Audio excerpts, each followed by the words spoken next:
What's up, guys? Sean from Srkcycles, and I'm here to answer some of your greatest newbie questions. And one of them is, what is the safest way to lay down a bike or to avoid an accident?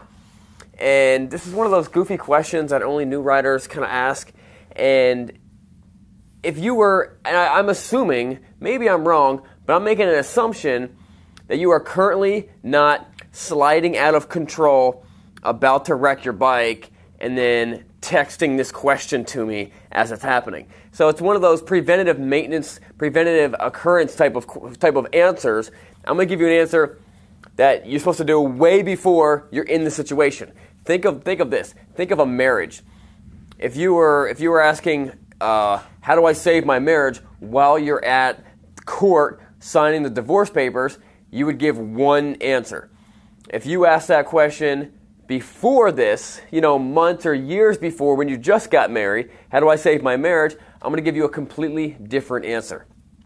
So, how do you avoid crashing? How do you avoid laying down your bike? What's the safest way to do it? One, just become a good rider. Don't just clock riding hours, but learn how to be a skilled rider. Learn about your bike. Learn how to do tight maneuvers. Become a good rider. Go out of your way. You're not gonna become a better rider by just riding more. You will get somewhat better, but the best riders out there, they take classes, they learn, they read up on this stuff, they read manuals about how to be a better rider, and just go out of your way to become a better rider, and then put yourself in safer situations while you're riding. You've seen guys that are riding, 2 feet away from a car, they're drafting a car in front of them, and you've seen people do dangerous stuff while they're riding.